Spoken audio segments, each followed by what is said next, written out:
When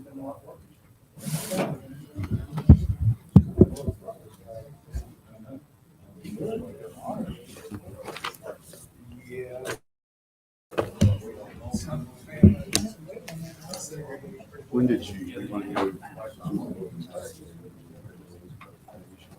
Sure thing. I think really it's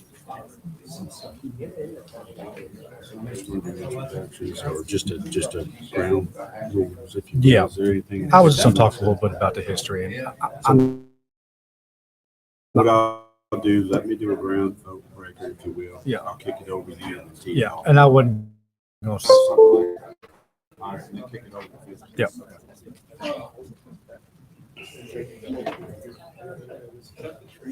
Sure. You got a little sun in the eyes? oh, like a lot of sun. The laser. Okay. Yeah. And it's not laser. Yeah. Is that good, Chuck? Yes, sir. Thank you. Maybe about 5 minutes. My eyes. Doesn't need. Okay. I've got the transition, so. All right. Good evening, everyone. I might. Are you recording? All right, so I better talk into this. Well, thank you, everybody, for coming out. I just want to go over a little icebreaker, if you will. First and foremost, this is a community outreach meeting. So this is not a meeting sanctioned by the Board of Supervisors. So this is not a business meeting for the Board of Supervisors. We may have folks who are observing here tonight, such as Supervisor Dawson, Supervisor Hoffman, but that's their capacity, is just observing. We have here, I'm Jonathan Weekly, County Administrator, because I just took for granted that I met some of you, but not all of you. So happy to be here in the county and represent you all. Ligon Webb is our county planner down at the end. So again, community meeting. With that being said, I realize being a former student of that school that's on the screen, Criglersville is near and dear to all of our hearts. So I just ask tonight, just keep it cordial. State any questions you may have. Let's try to keep it civil. Don't try to be a timekeeper, but I felt like after the community meeting, the good community meeting we had the other night was 2 hours. 2 hours should be good. If we need to go longer, we can, but try to keep it in somewhat time frame. But I know Felix has a presentation. There will be plenty of time for you all to ask questions or have follow-up. We have microphones. I think there's a sign-up sheet in the back. But with that being said, I want to hand it over to our county planner who has a little bit of information he wants to share with you. And then Mr. Shapiro has his presentation. And I would think it'd probably be proper to open up for Q&A. But that's enough for me. Mr. Webb? Yeah, I can't say for the whole thing, so I just want to get my sort of part out front. And if you have any questions, you could ask me real quick. But just for process, so tonight, like Jonathan says, just a community meeting. It's not official capacity as far as the board supervisors or planning commission, even though we have a couple board members. I think a couple planning commissioners members here. We will meet on Wednesday. This is on the agenda this coming Wednesday for the Plan Commission workshop. Some of you who are joining or nearby property owners probably got a letter in the mail informing you of that meeting. So that'll be Wednesday. And then the public hearing, it's a joint meeting with the Plan Commission and the board. That will be on Wednesday, October 5th. So just want to get those timelines. And just a few things up front. At this point, this is contingent. I mean, as far as the ownership of the property is the county's. They're under a contract to purchase with Mr. Shapiro. And if he does get the rezoning that he's seeking, then the county would then sell at least a little over 5 acres of the property, retain, as the ad says, retain a little over 8/10 of an acre for the Criglersville Museum. I will go through just a few questions I know I've heard up front. Again, I can't be here for the whole thing, so I just want to, this is a conditional rezoning. So what the applicant has said is if this is rezoned, then the uses, the rezoning is to industrial. And a little history on that is 2 or so years ago, this building was looked at for a similar project. There was an idea to redevelop the school. And it's zoned A1. I mean, obviously, a school can be in agriculture, but we looked at what the applicant at the time, and he never applied, but what he was looking at was kind of a similar mixed use apartments, maybe some retail that seemed to be, the property was for sale for many years. There are a few people. I've only been here for 3.5 years. I had looked at it. Well, one person kind of came through with a very semi-serious proposal that never went to application, but the county at the time decided they would sort of do a catch-all sort of use called mixed-use buildings that would allow a developer to come and say, hey, I want to do some apartments here, maybe want to do short-term rentals, maybe retail, maybe maybe a restaurant and things like that. So that was added to M1. That's industrial. Could have added to B1, could have made it A1. There's really zoning. We're kind of given a lot of latitude by the state, sort of how we want our ordinances to read, and various communities handle things different ways, but that's where we put it. And again, the idea was whoever would come along, if they wanted to develop this for kind of a assortment of uses, they would apply under that M1.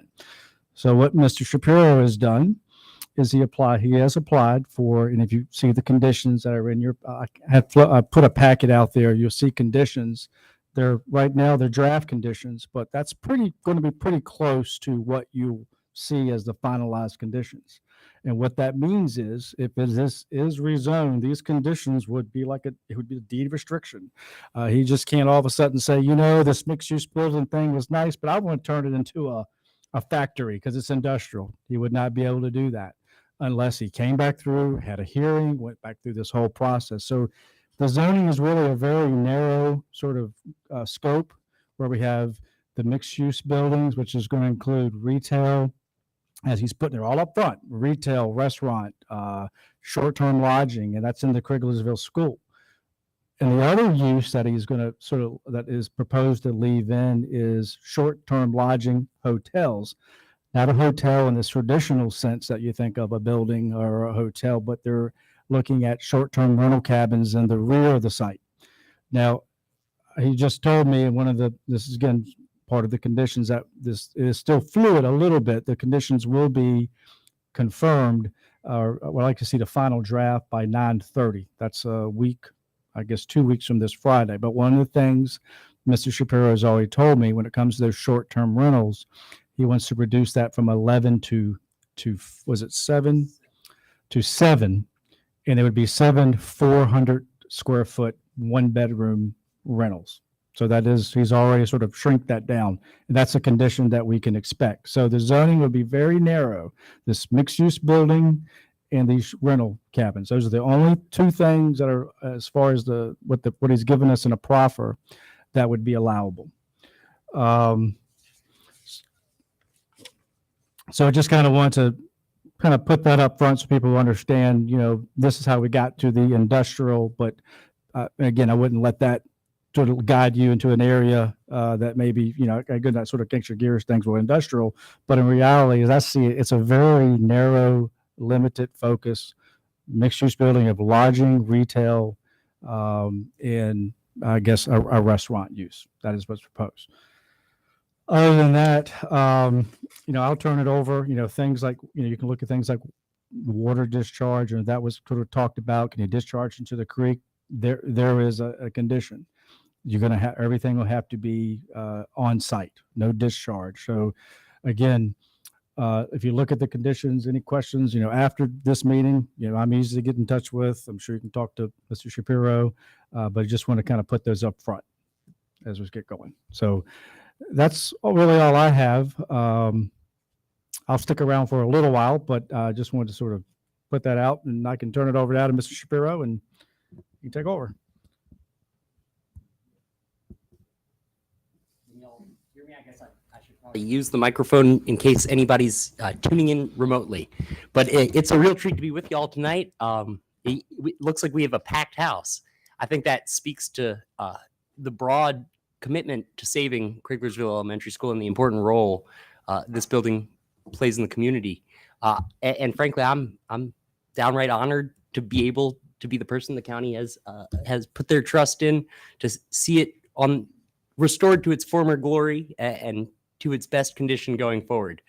The primary purpose of this meeting is to hear from you all. Now, seeing how many folks there are, that certainly could take a while. So I will try not consume the whole time talking about Criglersville School, although as my girlfriend Samantha can attest, I can talk endlessly about this project, having spent now the better portion of a year planning it and navigating through the project's many stages.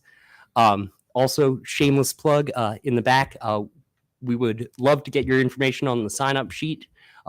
It comes with a cookie, also made by Samantha. Please eat them. If they go home with me, I'm going to be 300 pounds when you next see me. Going right into it, and of course, credit to a local artist for the image of Criglersville Elementary School. I'm not that good with a pen and paper. I certainly, this meeting is about Criglersville Elementary School and not about me, but I have been told that folks wanted to hear a little more about my personal background and how I got to be here. I was born in Richmond. I did not have the good fortune to be born in Madison County, but I wish I had, and I'm looking forward to becoming an adoptive son. I like to think that though I was not born here, my relationship runs fairly deep. To the right, you can see a picture of me at age 3, sitting on a rocking chair at Graves Mountain Lodge. So Madison County has always been a place that I went to get away, and a place that has fond associations. So it's a real treat. I never would have guessed way back when that this is where the road would lead, but it's an exciting one.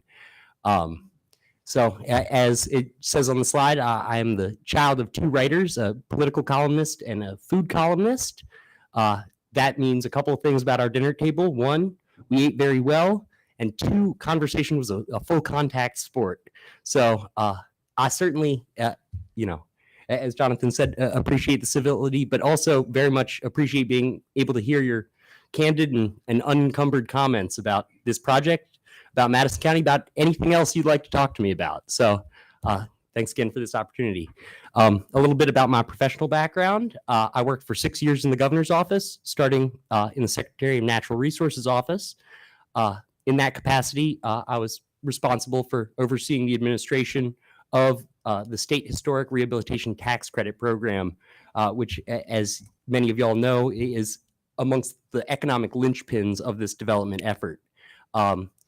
In addition, I worked more recently in originally the Workforce Policy Office, which eventually evolved to be the Secretary of Labor's office, where I served as Assistant Secretary. It was a fascinating line of work that brought me sort of into hard contact with the realities of job creation, what it takes for a rural economic development program to be successful, and how frequently when I was on the public side, I would be frustrated to see how, in my view, projects could positively impact the community, but the private side was inflexible and overly committed to just their bottom line rather than the community impact.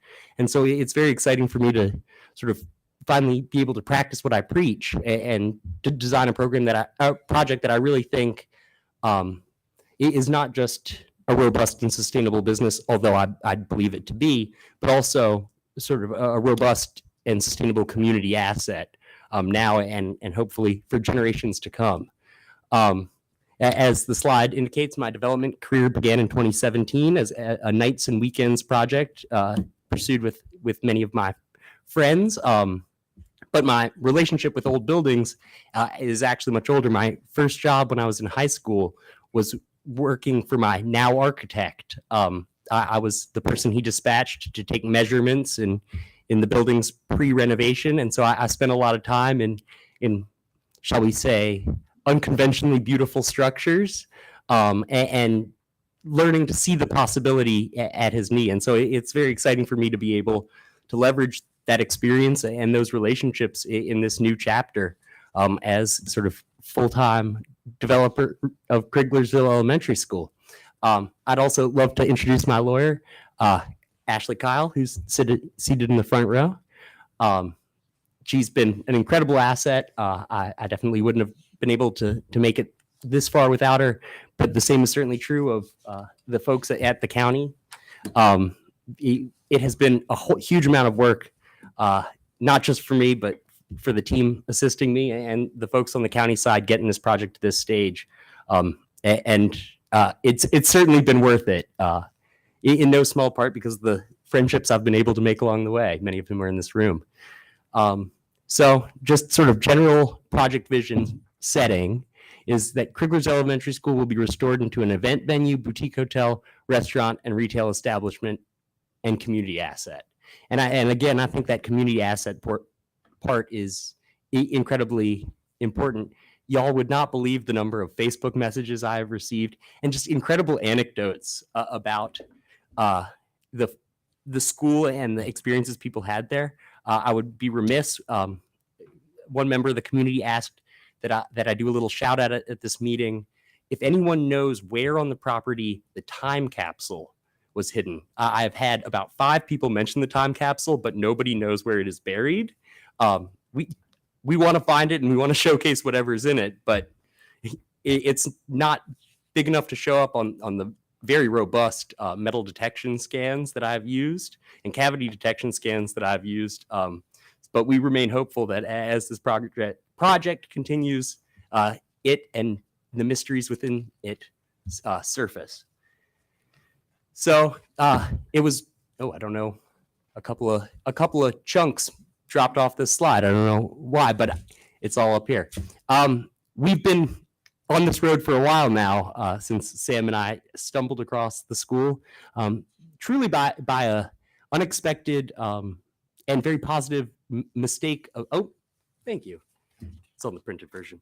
By an unexpected mistake of GPS. We'd been planning to go to Old Rag, and rather than taking us to the sort of conventional parking space inside the park, it took us to the GPS took us to the Berry Hollow parking lot, and we drove past the Criglersville Elementary School, replete with its for sale sign, and turned the car around. Sam knew my passion for, as I say, unconventionally beautiful structures, and we immediately saw the potential. I think as we've worked to develop the project, that potential has only become more concrete, more clear, and larger than we ever realized. So in November, we started our thinking, and culminating in I think if it wasn't the first meeting of the current Board of Supervisors, it may have been the second, in early January, coming out and making a public comment, which actually the paper was nice enough to cover, saying that we were interested in purchasing the school and advancing a plan. Over the following months, that plan began to be fleshed out a little more. The conversation got a little more serious. Ultimately, in May, leading to the successful acceptance of our offer by the Madison County Board of Supervisors, and the signing of the contract in June. So, okay, checking what happened in June on my written document so I don't miss anything. I think it's important to say that with the acceptance of this contract, this project became my full-time focus and my full-time employ. I'm very lucky to have in Samantha a supportive partner, who is, as she said when I started this thing, I said, in order to pull this off, I'm going to have to not get a different job for a while. It's going to be a long haul, and it's going to be a long haul until it starts being revenue producing. And she very kindly said, the most important thing to her was that I'm happy and that I enjoy what I'm doing. So I certainly am, and enjoying it tonight. So in June, with that signing of the contract, began my 90-day due diligence period. Prior to that point, I had accompanied by Jonathan, made it into the school one time for about 20 to 30 minutes. So I had sort of a baseline understanding of its size and potential, but during this 90-day period, I've had the opportunity to really get down to brass tacks, perform environmental testing, assess the septic capacity of the land behind, and really drill down into the business model of how we're going to make the numbers work across this project. I have to say, it's a gamble, and it's not an inexpensive one. Sending out a geo boring rig, a mini excavator in order to dig down and check out the septic capacity. But we're very pleased with what we found. Well, I guess this may be later, but while the oil tank had some very mild seepage, it was well below state thresholds for environmental contamination, which is very good news. It means that the cleaning, the remediation of the tank is entirely on the buyer rather than the seller. So that is an expense we are pleased to be able to take on, and thankfully, though not an insubstantial one that will sort of allow us to fully unlock the potential of this project. So following that application signature in June, we began working on a rezoning application. As Ligon can attest, one of the many stipulations within our contract is that rezoning application had to be filed within 60 days of contract signing. And so, as many of y'all have probably experienced, that zone for the submittal of the rezoning application preceded the closure of even the due diligence period where we would be fact finding. So with that in mind, we sort of took the most expansive rezoning that we thought was conceivably possible, with a full understanding that with community input and a better understanding of the facts on the ground, that proposal would change and evolve, which it has up until this point and continues to do tonight. So following that proposal submittal, we had our initial site plan presentation at the Planning Commission meeting in July. At Ligon's recommendation and request, we extended the feedback period from, I think, what's the statutorily mandate? Is it 60 to 90? We extended it by whatever the required period is by a month to ensure opportunities for conversations such as this one. And I'm very glad we did. It was Ligon's great suggestion, and it's created an opportunity for conversations such as this one, which I hope is the start. Certainly, my contact information will be on the final slide, and I welcome any and all of you reaching out to me, sharing your hopes, dreams, fears, thoughts, and just stories for the project. So again, now the final slide. In September, we finally concluded our environmental and soil testing, as I mentioned, receiving a very favorable report, and we're able to put together tonight's meeting. So to show sort of where we are, I think it makes sense to show how we got here. Here is the initial site plan, and as you guys will see, the drawing gets better as time goes on. But not only that, I think its content hopefully becomes more appealing and moves in the direction that I've heard from my neighbors that they would like it to go. As Ligon mentioned, the trickiest portion and the one driving the M1 zoning is in order to, in the primary structure, have both short-term lodging and a restaurant. It's actually, there is not one singular zoning category that specifically says restaurant and lodging. We had to go with this light industrial, as it's called, M1, which I realize is a phenomenally scary sounding word, but hopefully, as Ligon mentioned, it's much less scary in its reality. We've proffered away pretty much all flexibility on this project. We would have to talk to the county, not just to change it to a factory, but to change the use of specific rooms within the site plan. I mean, we've tied our hands in a way that candidly, many other developers I've talked to have said, wow, that's a lot to give away in terms of flexibility. But to me, it's worth it to give folks at the county and folks like you all the surety that what is being described is what's going to happen. So in the back, you can see a sort of rough sketch of the lodging. We frankly didn't know exactly what we were going to find in terms of septic. We didn't know exactly what the demand was going to be. We've done quite a bit of market research since then, community outreach to hear from the neighbors. And so as you will see, the rear portion has changed a bit. As you can also see, there was at that point talk of a river crossing. That was prior to the very positive discovery that the swinging bridge will be resurrected. So perhaps the importance of a new river crossing at that portion has declined. I've also heard from some of my neighbors, Mrs. Laundry, others, that maybe a path is not overwhelmingly desired. You'll see a path in the next one. It was not part of the original plan. It was actually requested by Renee, who works over at the Possum Store, but I had thought it was a community-backed initiative that I could contribute, to, understanding that it is maybe more contentious. I'm happy to do whatever anybody wants when it comes to connecting the sides of the river, connecting the various sides of the property with paths.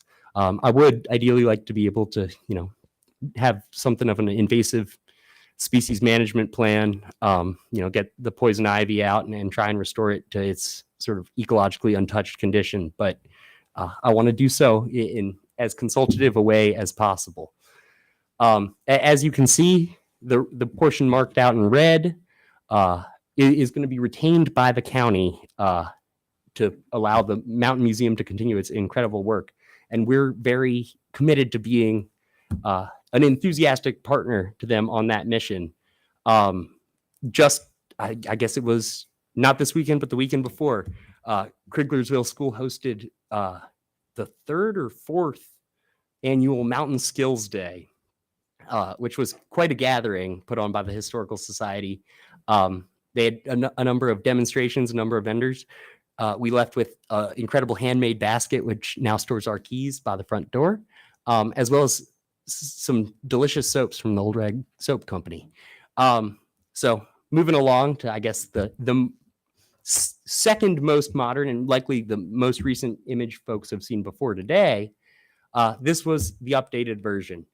As you can see, things started to get a little more concrete. We started to have some idea about where we might be able to site cabins. That being said, we were still pending our soil science work, which occurred shortly thereafter the August 17th public presentation of this plan at the most recent Planning Commission meeting. So yeah, I think not too much changed between those versions, except candidly the quality of the drawing. It's a little blurry from here, but you can see sort of between the open space immediately behind the Criglersville Elementary School and the prospective cabin area, we had what was going to be a native plant garden, a little chef's garden, and a little heritage apple orchard. So following this site plan, I sort of continued the work of doing informal rounds in the community. Many of y'all have probably seen me walking up and down the road, knocking like a crazy person on people's doors. And many of you have been kind enough to let me in, offer me and Samantha a glass of water, who has been kind enough to spend her nights and weekends doing this work as well. And, have some great conversations about that. Now, I'm going to be totally candid. While I think the vast majority of the conversations I had were overwhelmingly positive, there were some neighbors who understandably had some real concerns. Noise, density. Mr. McKittrick told me over the weekend that even the sound of, a child bouncing a basketball could be disastrously loud from his residence about quarter mile, half mile up the hill. And I definitely can understand that. It is the peace and quiet and beauty that attracted us to Criglersville and is what ultimately is going to attract our clients to come out here, spend a great deal of money, and hopefully not just with us, but with the surrounding community, and to celebrate what is, frequently going to be the most impactful day of their lives, the day of their wedding. Though I think it's important to note, we don't think that is at all the only event we're going to have. We think corporate retreats are well suited for this venue. We think this is a little bit of a weird one, but my mother is an avid knitter, and apparently there are conferences where folks sort of get together to exchange patterns and I guess exchange gossip. And something of this size and scale might be a very appealing venue for such an outing. So I guess moving on. Oh, that was the wrong direction. Okay, so I just wanted to sort of be totally out there and open about what folks are worried about and what steps we've subsequently taken to deal with that. So the primary things I've heard in my conversations, from what I have heard of the previous community meeting, the Smoots were kind enough to host. I sadly didn't get an invitation, so I couldn't hear what happened. But from the reports I've heard from the neighbors, these were the primary concerns that emerged. One, density. I think that makes sense in terms of impact. Density is a fairly reasonable measure, and I think we've taken clear steps to address it. As Ligon mentioned, we've as late breaking news, it is in fact today, following some of the conversations we had over the weekend, that we have reduced the number of cabins from the originally projected 11, one of which was going to be a larger lodge complex, to just 7 cabins, all of which we are committing will be under 400 square feet, a singular bedroom, and this decision, frankly, it's a tough one financially, but it's one I want to make because I want this to be a project that people not only tolerate, but that they love and that they enjoy. This decision reduces the occupancy in the back portion of the property by, I believe, 75%. Certainly that's a challenge, but one we're happy to work through. Events/noise. Again, this was what I heard largely from Mr. McGittrick, from the laundries, but also from Renee over at the Possum Store. I certainly understand that sound carries very well in a valley. From my assessment, a large part of the reason Mr. McGittrick's property so clearly hears the noise at the school is he's right. The school functions basically as sort of a reflecting wall, sending the sound back his way, without sort of any plantings, any structures, anything in the rear portion. It reverberates like a thunderclap throughout the valley. But in talking to some of my friends who do sound engineering and venue design, evidently, actually, landscaping itself can be a very powerful tool in the diffusion, not just of the sites, but in the diffusion of sound. So we've come back with an enhanced landscaping plan that I think hopefully will deal with some of those concerns, especially in conjunction with the reduction in density. So flooding concerns, this has been a major topic of concern, and candidly not one I fully anticipated. I certainly understand the terrible impact flooding can have on a community, and that flooding has had on this community. I think a lot of myself, but I certainly don't think I can redirect a wall of water. So what we're proposing is not, a substantive change to how the water actually moves through Criglersville when and if it does come. It's a change to how the government categorizes flood risk. So, and again, this is an area I have some experience in from my time in the Secretary of Natural Resources office. Essentially, if you are within the FEMA designated 500-year floodplain, within the 100-year floodplain, within the FEMA designated 100-year floodplain, recovery after a natural disaster is likely driven through community development block grants administered through HUD. Now, that is an incredibly cumbersome political process. It takes 2 years to get help when and if you do get help, and it's never the kind of help you need. What generally I have found helps communities recover faster is the presence of federally subsidized flood insurance. Now, in order to get that, you have to be in sort of the Goldilocks zone of outside the 100-year floodplain, but within the 500-year floodplain.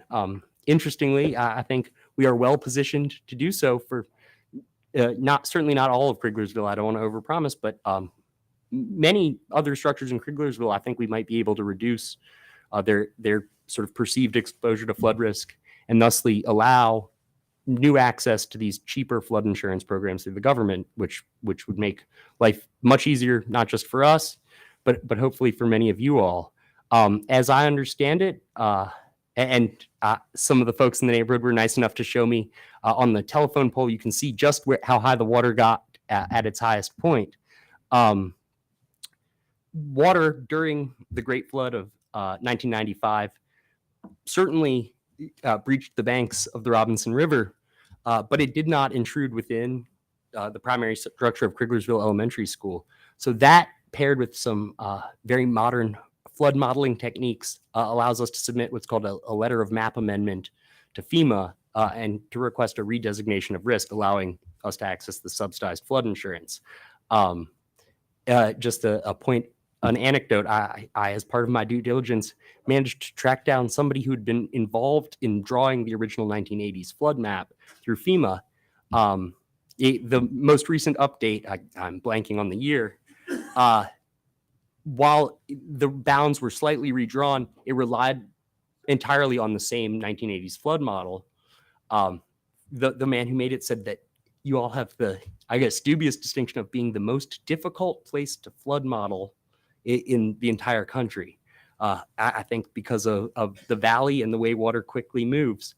The way FEMA designations work is they pick what's known as a base flood elevation. In the case of Criglersville, it's, I believe, 253 feet above sea level. And everything below that point is considered to be in the flood zone. Now, as I think everybody in the neighborhood knows, the water moves very quickly down the valley and out. So what is the appropriate floodplain? You know, at one point along the river, it is a different one, 20, 30, 100 feet down. Capturing with that granularity what really is at risk of flooding, and doing so before sort of the age of modern computing was quite a challenge. So at a certain point, they just, did what they had to do and moved on.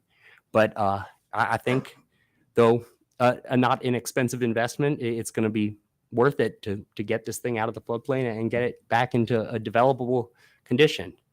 Now, a couple of the others, the spot zoning and the conformance with the comprehensive plan, and I hope I'm not putting her on the spot, I'm going to toss over to Ashley because as my lawyer, I think she's better positioned to speak to the specifics and the technicalities.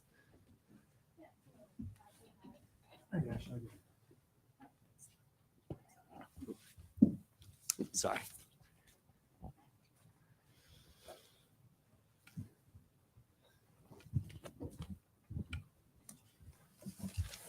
It makes it easier to hold. You're welcome to Oh, sit or stand. It's your call. okay.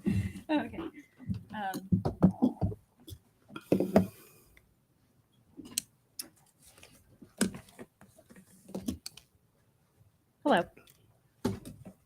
Can everyone hear me? Okay. So we learned that some of you had some concerns with regard to spot zoning and conformance with the comprehensive plan. So I'm just here to respond to that. If you wouldn't mind clicking over to the next Sure. slide. Okay, well, I will let Felix discuss density, noise events, and flooding concerns. But spot zoning, so what spot zoning is when a locality decides to rezone something and it makes absolutely no sense for the public. They're just rezoning for the person, the applicant, and it is completely inside interests and everything. That is a very high bar legally to, when you say someone is spot zoning, you have to basically be rezoning something only for this individual without any community benefit whatsoever. It's a very high bar, and courts do not typically like to overturn a locality's decision if it chooses to zone something. Courts don't like spot zoning is what I'm trying to say. It's very, very difficult for something to actually be spot zoning. It's very rare that something legally is determined by a court to be spot zoning. So one point I just wanted to make with that, is it possible for us to click on the zoning map slide? Is this interactive? Thanks.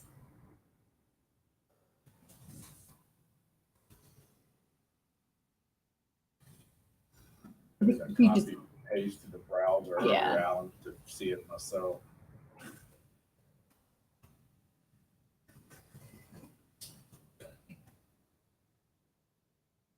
okay, so this is the Madison County zoning map. And if you scroll all the way down, there is a ledger. So what we're looking at, A1 is white and black is M1. Thank you. If you could just zoom out again. Just one point I just want to make is that it is not unheard of in Madison County to place M1 close to A1. It's been done a few times before. If you want to, could you zoom out just to kind of see the whole? Yeah. So this would not be the first time by any means. And the courts say that just because adjacent land is not is not zoned identically doesn't make it spot zoning per se. And it's not spot zoning where the action also serves some identifiable public interest. And as I'm hoping that you're seeing from our discussion tonight, there is definitely public interest here. Felix is absolutely committed to preserving the Criglersville Elementary School structure. And this is an important part of your heritage. And preserving that is a public benefit to everyone. There's also going to be a restaurant within the structure that all of you, everyone, the whole public will be able to come and enjoy when they want.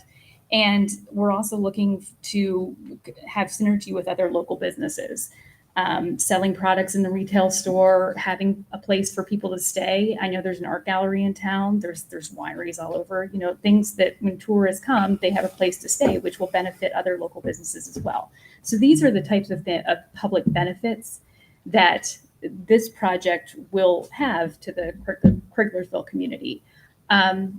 So just again, this is definitely not the first time that Madison County has chosen to place M1 near A1. If you can see this spots of black with all the white around it. It's been done several times before.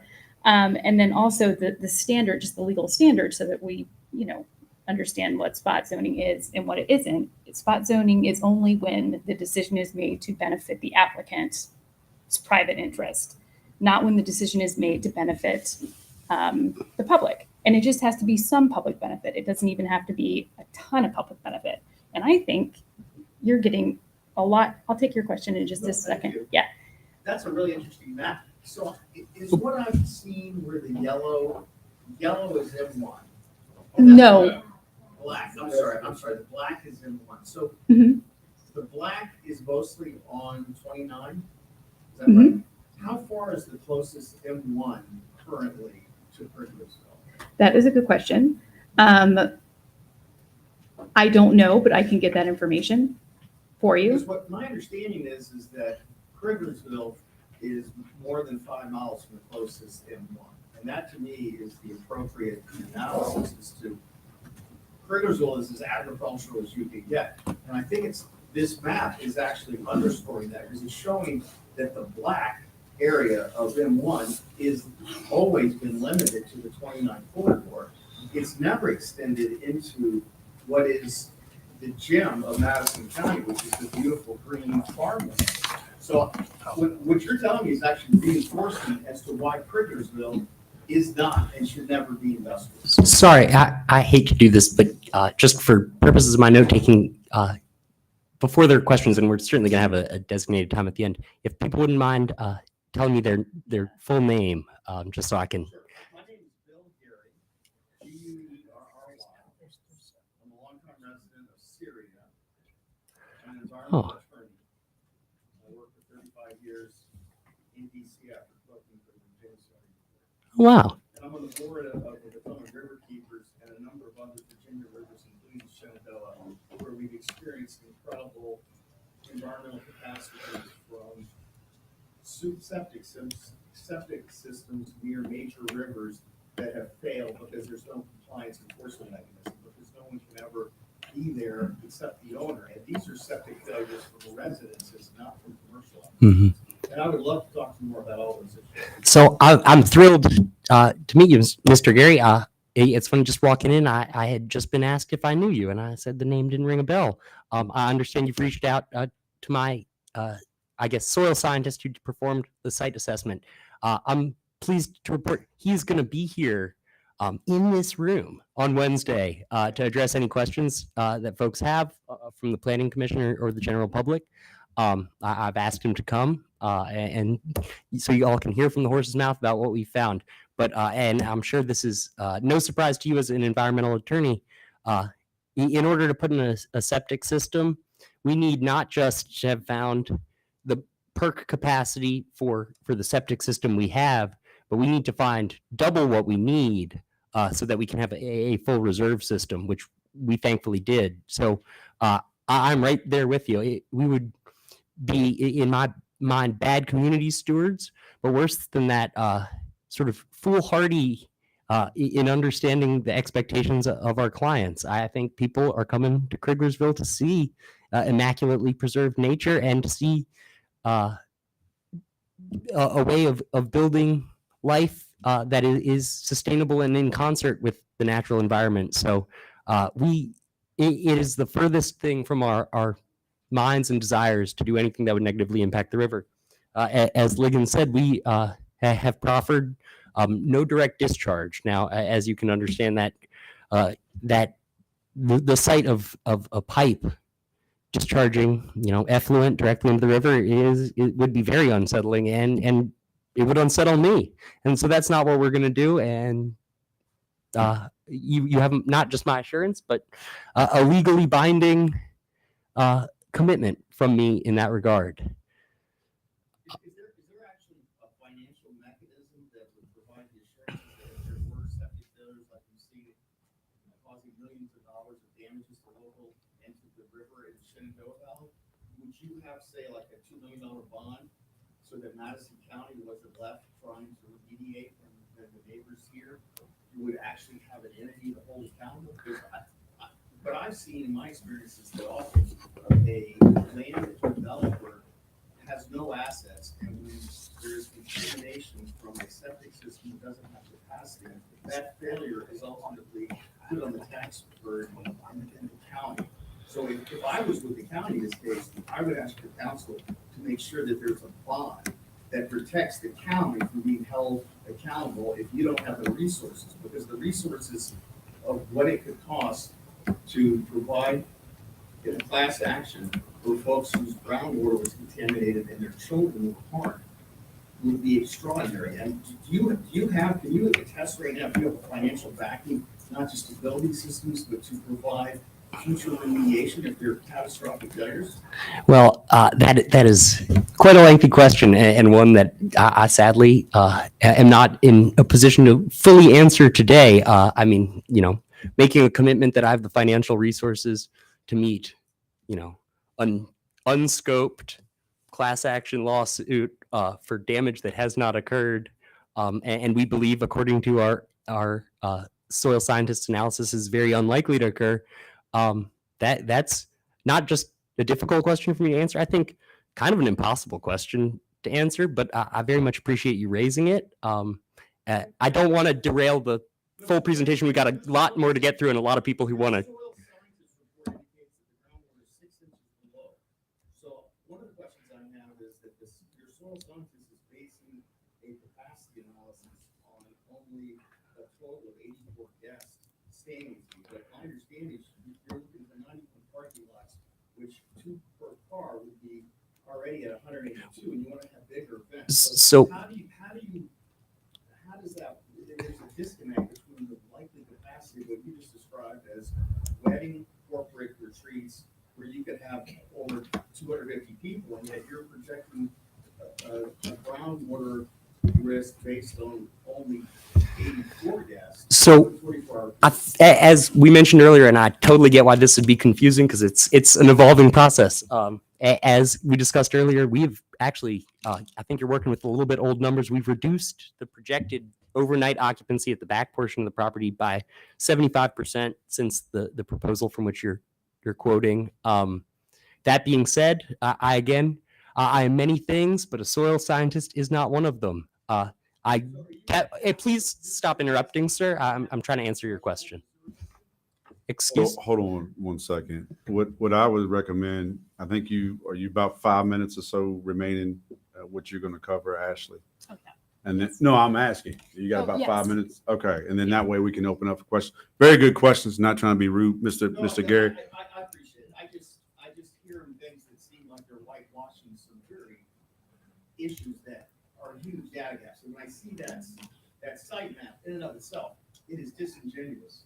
So I'm sorry if I'm emotional, but. No, not at all. So many data gaps here that need to be filled before any decisions are made. And as personable as Mr. Shapiro is, I think we're all being naive, and the elephants in the room and what we're not talking about. all right, look, well, let us get to the Q&A so you can raise those questions, and anyone else. I appreciate that you think I'm personable, though. And please do. Those questions are important, and there are questions that I think should be answered. I sadly, certainly don't want to put words in the experts' mouths, particularly when that expert is going to be here to speak to you all and to the Madison County government in just 48 hours time. So I hope you'll be back, and you will all be back for the next installment. And Mr. Gary, to go back to your question about the M1 and A1 placement, Mr. Webb wanted Yeah, to add. I mean, when we added it, the mixed-use buildings, it could have easily been added to A1. I'm not really sure. We did it 2.5 years ago. Why it was put at M1, but again, it's a very narrow in the sense that everything else has been proffered out. If you don't want the site to be rezoned to what is being proposed, heck, fair enough. I mean, that's obviously what. But getting into an esoteric conversation about M1, this over here, I just said this is the proposal before you. It's very limited. They are using M1. The board could have easily made it an A1. They could still do that, but this is the proposal. Whether you're for it or against it, fair enough. But I just personally wouldn't get too. Work out for financial or septic or other reasons. Can the property be flipped and someone else could come in with an M1 that doesn't look like this at all? That's actually. No, they would. I mean, I'm trying to say is they would, if they wanted to do anything, if it was just again, I'm not saying it's going to happen. If it was approved as presented, they're locked into that. If anything deviates, they would have to come back and go through the whole process again. So again, just my like I said, I wouldn't get too hung up on it's M1. I would say get hung up on the proposal and the specifics that you might have. You bring up some good points about septic, but this again is a very narrow set of uses in M1 that are being proposed. All else have been eliminated. Again, when the county adopted this 2.5 years ago, could have easily have put it in A1. Maybe that would have been preferred. We wouldn't be talking about this, but again, I would evaluate the proposal on its face. There's criticism here about, any questions you have about septic or traffic, fair enough. But anyway, that's just my 2 cents. Well, Mr. Webb, let's let Ashley please finish your presentation, and let's make sure we give ample time for the good questions that the public have here tonight. Would you mind going back to the slide show, please? Thank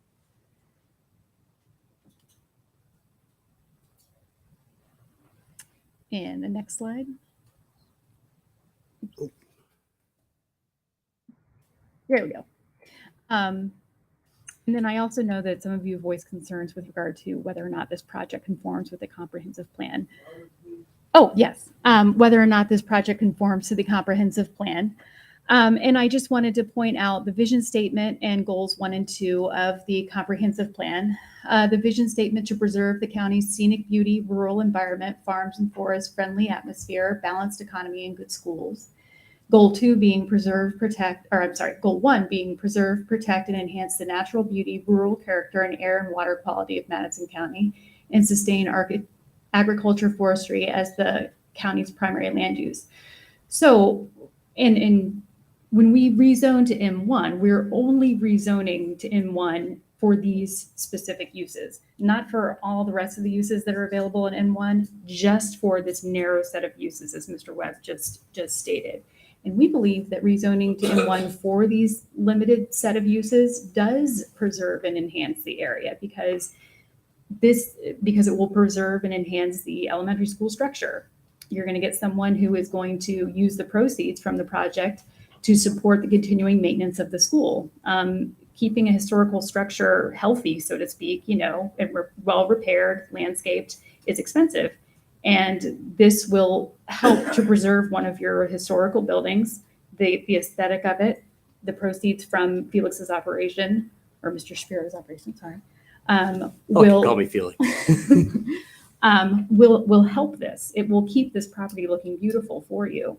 And then goal 2 is easy. This project needs promote tourism, tourist visitor related enterprises, attractions and events, and aggressively market Madison County as an attractive place to visit.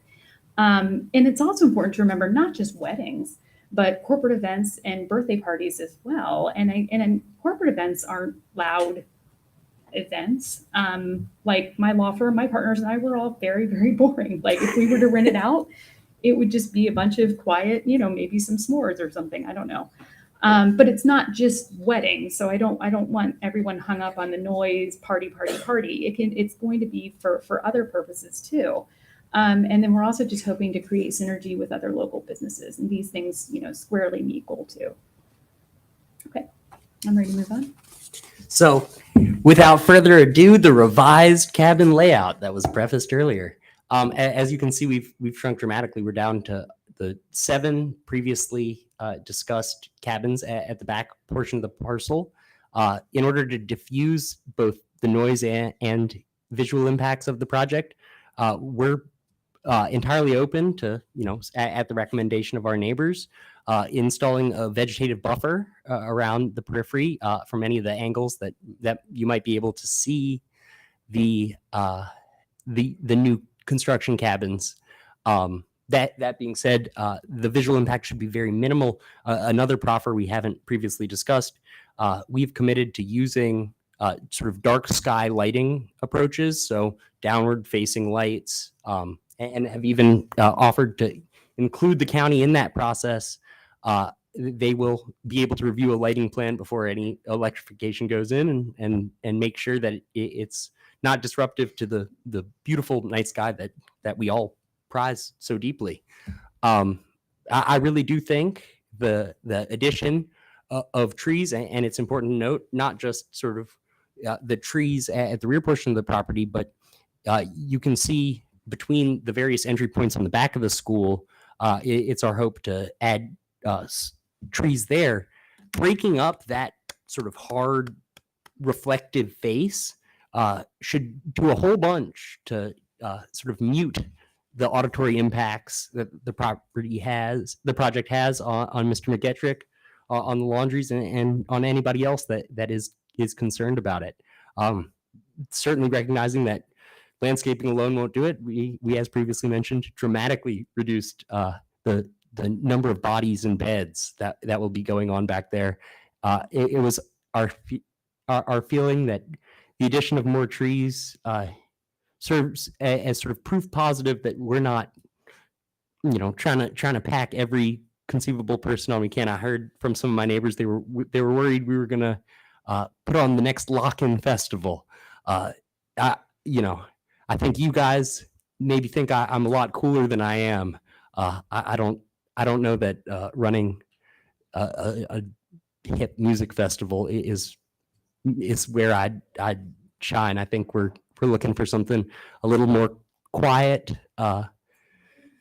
and subdued, something respectful of the community you all love and that we love.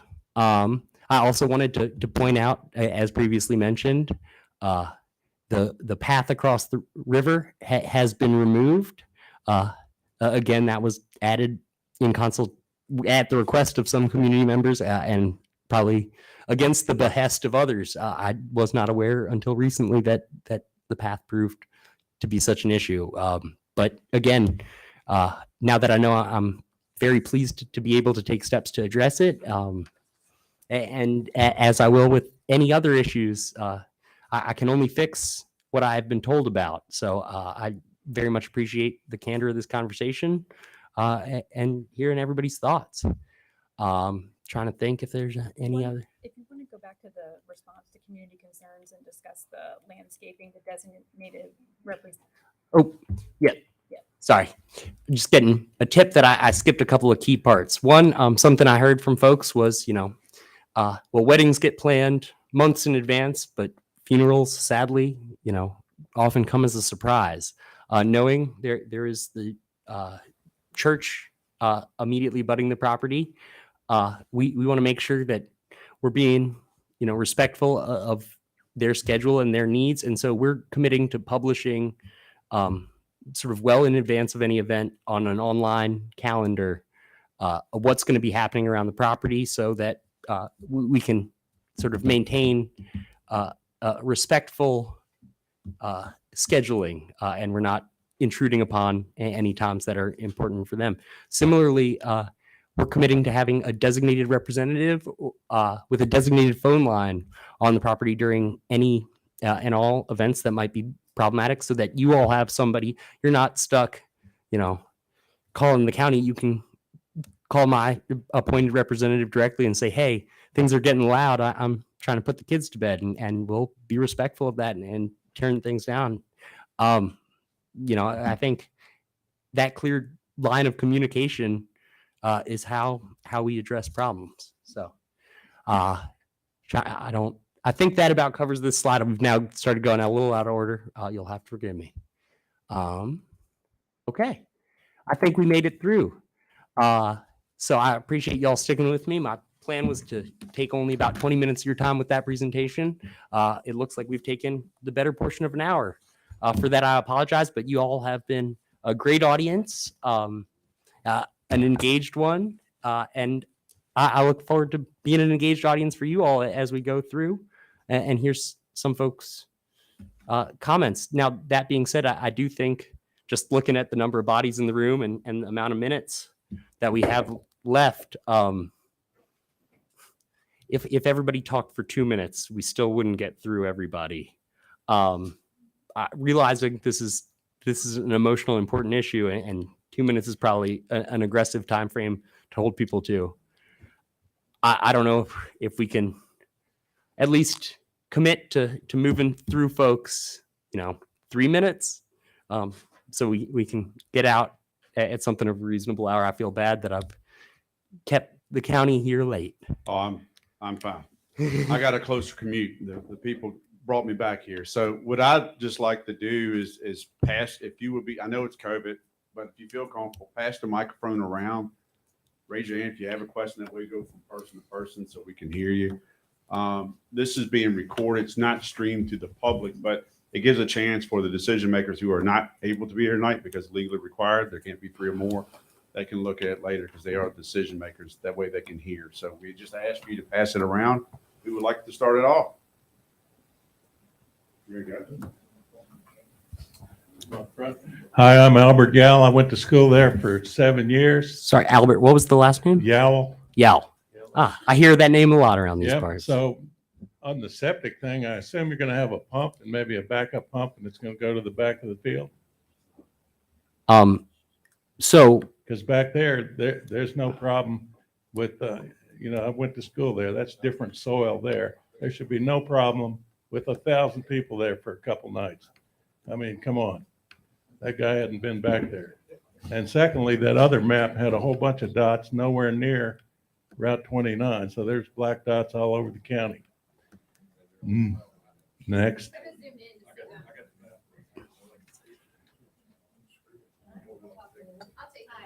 we'll just run through the rows.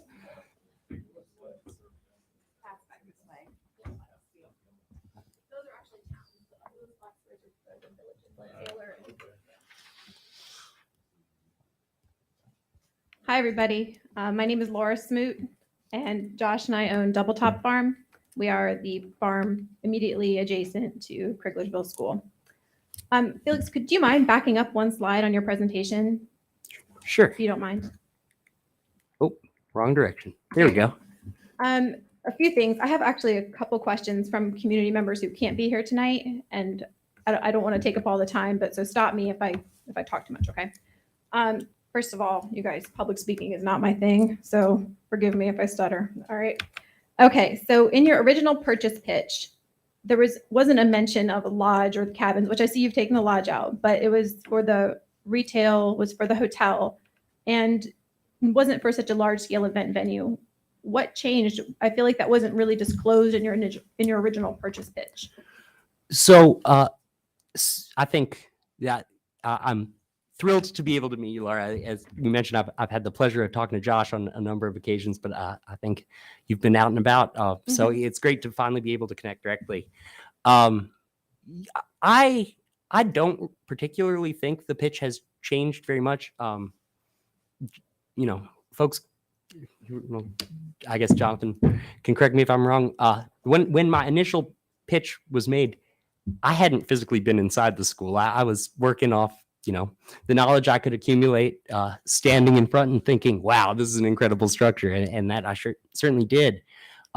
So I do think the proposal, while very much staying true to the sort of core use, I mean, it's short-term lodging, has evolved and matured. I came in my talks with the Planning Commission and my talks to the neighbors, I was kind of amazed at the number of folks who said, we love this project and can we get a job there? And so I having worked for the Secretary of Labor, have a strong commitment to any employment opportunity that I create, being one that pays folks a living wage and one that provides folks sort of the dignity and work that they deserve. That does not come cheap. As you all can appreciate, the cost of everything just keeps going up. And so part of our thinking in having the cabins in the back is about sort of the financial viability of the project, having it be a full service hotel. In talking to hotel-oriented investors, the smallest number of rooms that I found anybody investing in who is purely focused on hotels was 30 rooms, and those are called micro hotels. That's because the cost of having 24-hour front desk help, the same people y'all will call if there are issues, is incredibly high, and you need a number of rooms to amortize that cost out and make it possible. So I do think with a more complete understanding of the conditions on site, when I walked in, I had hopes of being able to get more rooms in the primary structure. I don't think that can comfortably be done. And so this is a means of sort of realizing an economically sustainable business model. As for the event venue, I can actually definitively say this is exactly in line with not just my first conversation with the county, but our first conversation in seeing it. We have the not uncommon experience of going to friends' weddings regularly and having the somewhat uncouth conversation of saying, man, what do you think they spent on this event? And so I always having a love of business and a love of business models, came to appreciate how that could be the linchpin of a very expensive rehabilitation project like this. And so I definitely, while I can say the rear lodging complex is sort of an evolution of the original idea, I can see that. The event venue is as front and center as it could be and has been from the very beginning. And frankly, without the event venue, this business becomes a lot harder to run. We think events are a substantial factor in driving driving down the vacancy rate at the hotel. We think that during a wedding, people will want to stay on site. We also think that generally when people go on vacation, they don't like to cook for themselves. That drives business to the restaurant and makes not just the lodging sort of unit of the business plan more sustainable, it makes the restaurant side of the business plan more sustainable. As some of y'all may know, the restaurant business is notoriously tricky, even in sort of a densely populated urban area where there's a ready market of people looking to eat on a regular basis. In a town as small as Criglersville, it is hard to make the financial argument for a restaurant without, the captive market, if you will, of people staying at the hotel. So I hope that Okay, that is, answers is that. informative. So your conceptual plan that you have up here, it doesn't take into account the M1 setbacks, which are 60 feet from the property line. So you're basically applying to get new zoning and then going to repeal our own zoning rules? Oh. Or are these showing 60-foot setbacks? So I can defer to Ashley on this one, because this was something that Sean Gregg brought up early on, and we've actually made a great deal of progress in discovery. Yeah, so thanks for that comment. So the cabins in the back would be accessory buildings, not Okay. primary structures. Okay. And so they just need to be 20 feet setback. Right, and so you can see Criglersville School itself is that now the existing structures there, that's a different story. They're we're good. grandfathered, Okay. You can see that the distance between the school and the bottom, that's about 20 feet. So the accessory buildings just need to be 20 feet from the yard lines. Okay. So where zone X is written on that map is our house. Okay. My kitchen windows, our bedroom window overlook this conceptual plan. Mm-hmm. There's no vegetation that goes up that edge right there. It will block your view. My home is in your view of Double Top.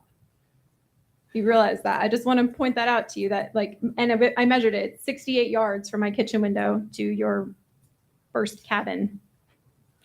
That's not a lot of privacy for your guests or for us. Okay. I just want to put that out there. Yeah. So was that measure off the It previous was site off plan? GIS. I didn't walk But it. since we came out with this new No, it site was plan? no, I have not measured this Okay. one. I just got this today.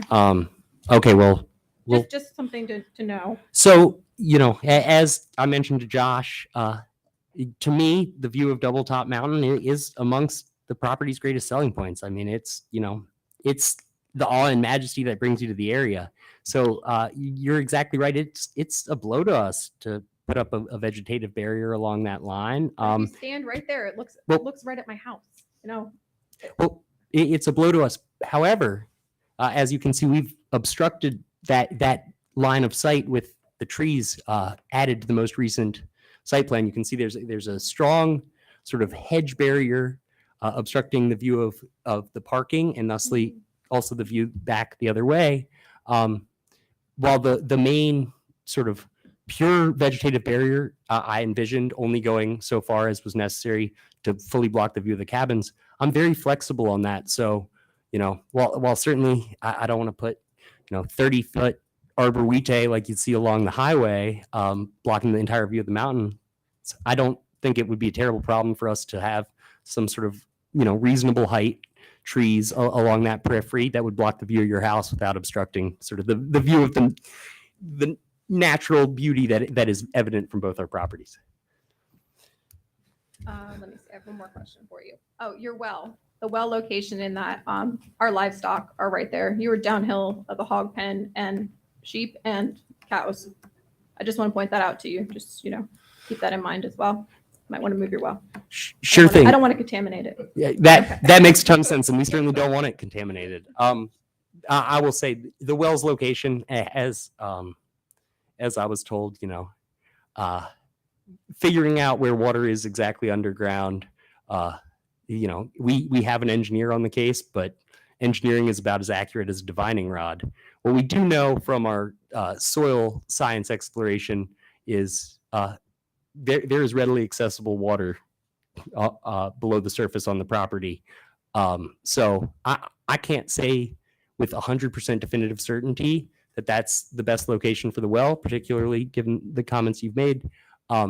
There is some play in its location. I know it has to be at least 50 feet. And that blue circle was done best, as best I could to illustrate what 50 feet might look like from any structures or septic systems, what have you. That'll go where it needs to go to be effective. And I'm certainly open to a dialogue with you if it being that close to your property worries you.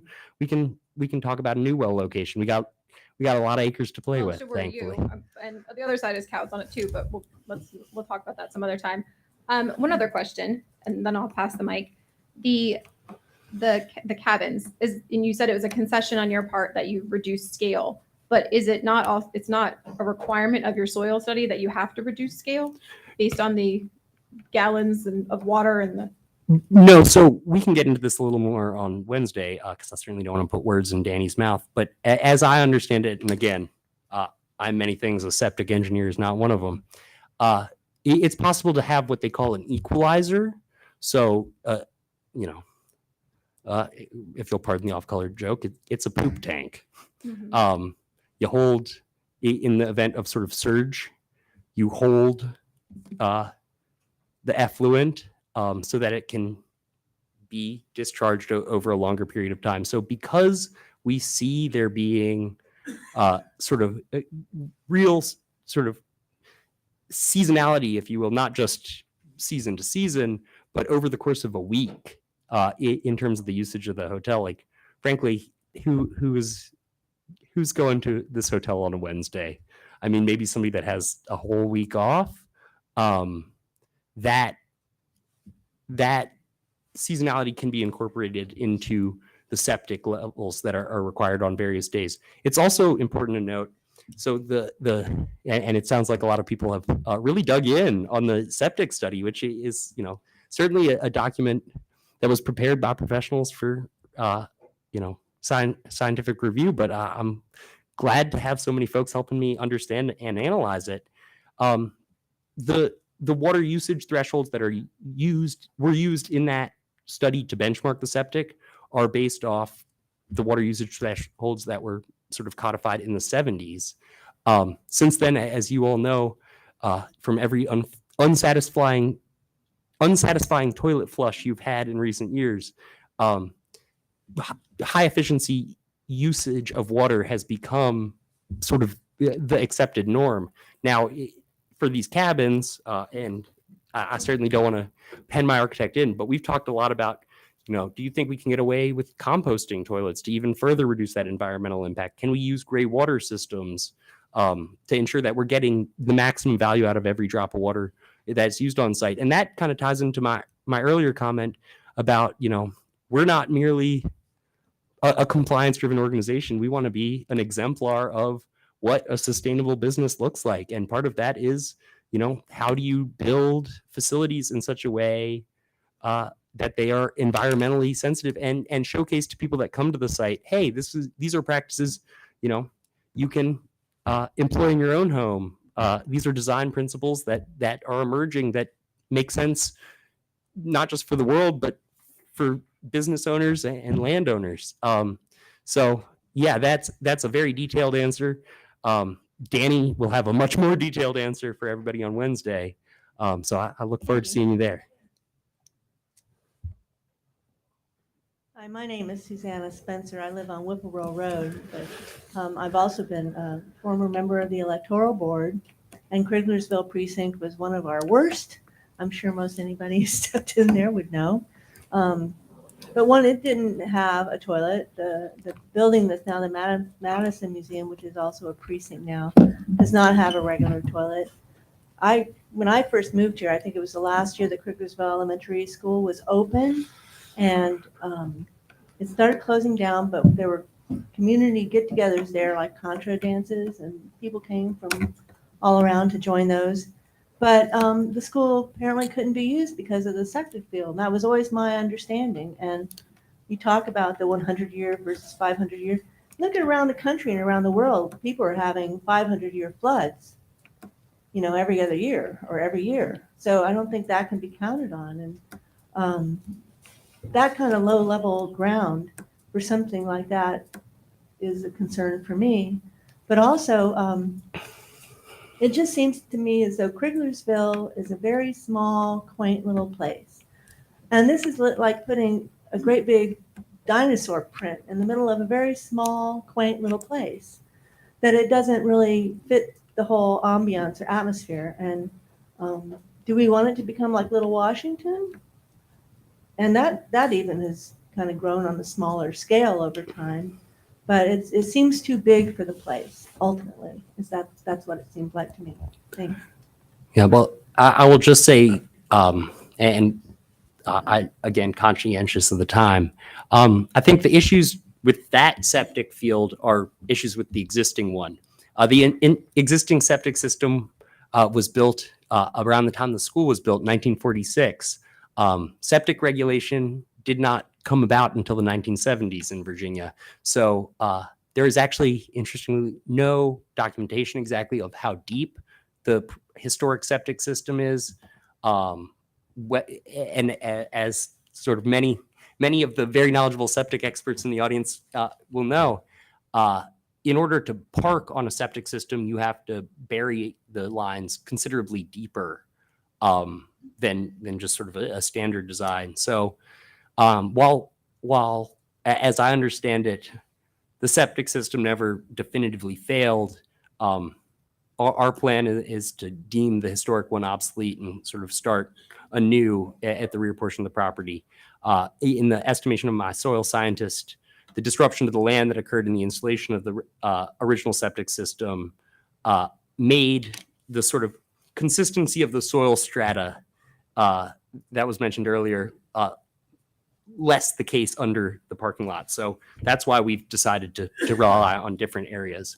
I'm glad you think fondly of the events that occurred at the school. I hear quite a bit about the harvest dinner, and have made many people, probably many of the people in this room, a commitment to bring that back. I've heard less, but still a fair amount about a duck race.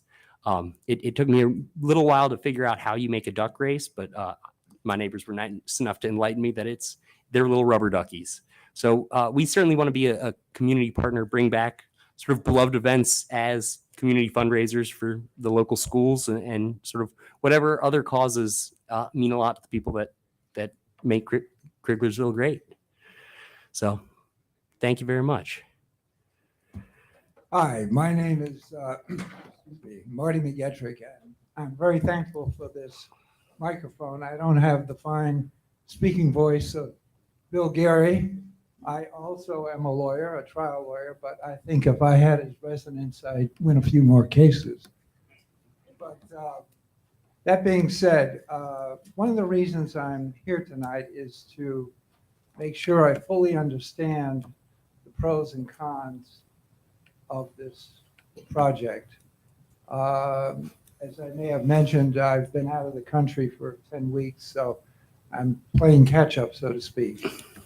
But one of the things that caught my eye immediately, I'm a trial lawyer, I'm not a real estate lawyer, was the fact that it was the application for rezoning to M1. It set off alarm bells for me, as it did probably for a lot of people in this room. And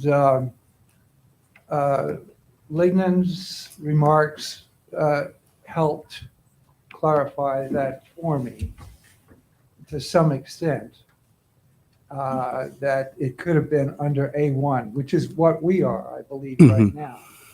But I want to point out something that perhaps you may want to check into, because there is, excuse me, I'm not good at multitasking here.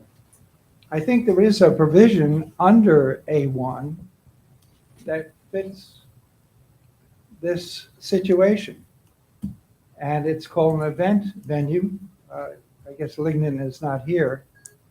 And I'll just read to you what it says. Event venue is a destination designed to provide recreation, entertainment, and accommodations to transient guests. And that seems to fit the bill. And if we're in agreement, Jonathan, you may want to follow up on that as well. Why rezone?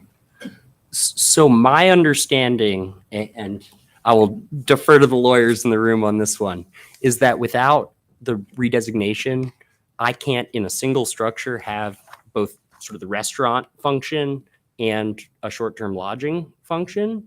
That being said, you know, Well, I didn't pick it. I didn't pick M1, you know. Yeah, I put forward understand what that. we wanted I to do and was understand told that. this was all But I think that's what's alarming a lot of people, because M1 covers a lot of things, including slaughterhouses, you know? Yeah. Yeah. And once it becomes N1, No. it's kind of a toe in the door, you know? No, it doesn't, because Okay. we're proffering to these specific uses. So it does not open the door to any of those other, and I agree with you 100%, any of those other kind of alarming uses in M1. What attracted us to M1 is the mixed use building definition that would enable Felix to put a restaurant in that structure as well.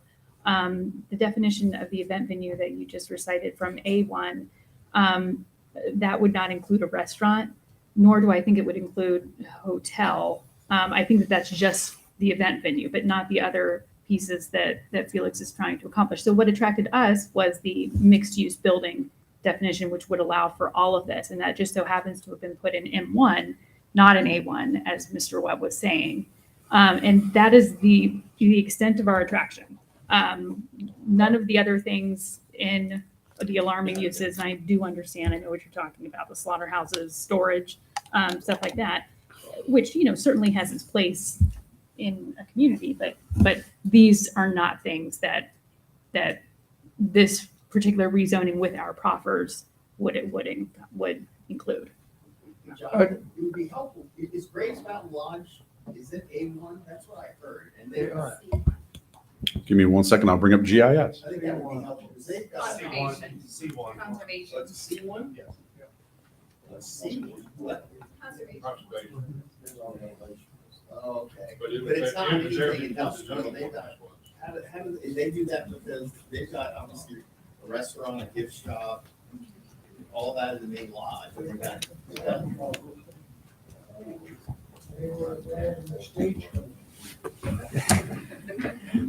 Wow, that's pretty great.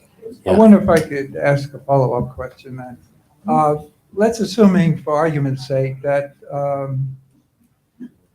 your business, despite your expectations, doesn't work out, and that the property is sold. Does the new prospective buyer, what is the zoning for them? Are they restricted to the same designation that you have? Or Well, they can reapply for a different designation, can't they? well, so, and I don't want to steal Ashley's thunder. Certainly, they could come before you all and before the Board of Supervisors, just as I am, and request an amendment to their zoning, as they could sort of in any circumstance. However, these conditions are going to be enshrined as part of the title work on the property itself.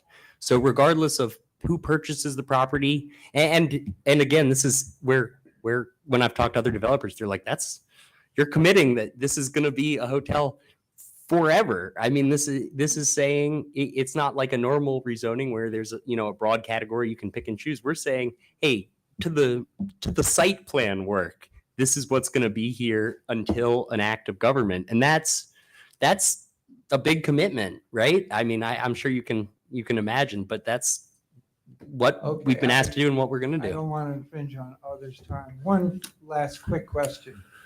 Assuming that you're successful in getting the property rezoned to M1, how soon would you start repurposing the main school building? Right away?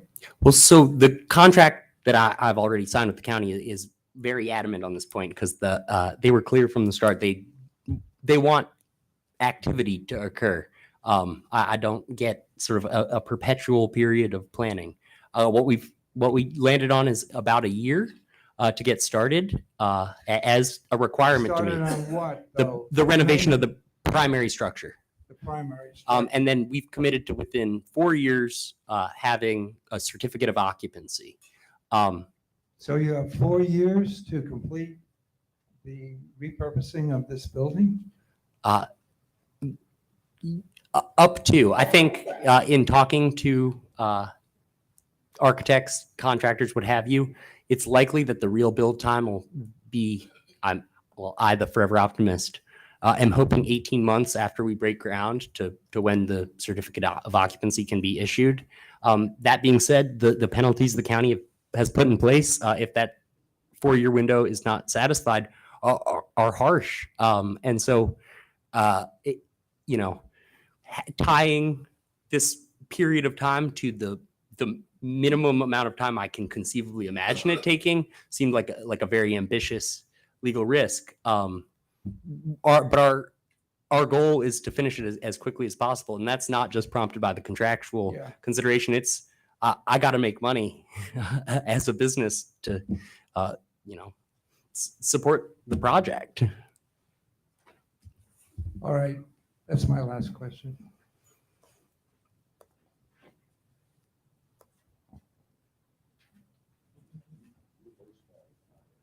Okay, my name is Mike Fisher, and I'm from the opposite end of the county. And I won't talk very long. I'm from Virginia, FISHER. I just want to bring up a couple of points. I was along with 7 other people. Mrs. Hoffman was on that committee also. It was called the Criglersville School Reproposing Committee. Started in 2018 and 2019. As I said, it was 8 people on it.